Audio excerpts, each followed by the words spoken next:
रो तो नहीं रहा लेकिन उसके आंसू बह रहे हैं, तो ये इशारा है कि लोग उसकी बातों पे ताना मारेंगे। इसी तरह अगर किसी शख्स ने ख्वाब में देखा कि उसकी आंखों में आंसू नहीं है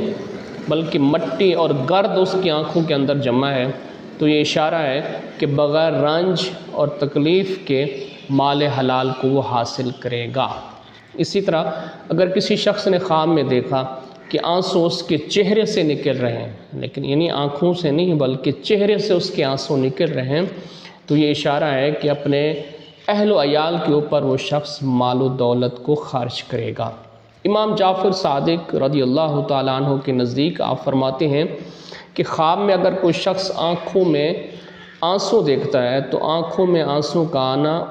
3 वजूहात की बिना पे होता है। या तो शादी और ख़ुशी की तरफ इशारा होता है, या गम और परेशानी की तरफ इशारा होता है, या नेमत की तरफ इशारा होता है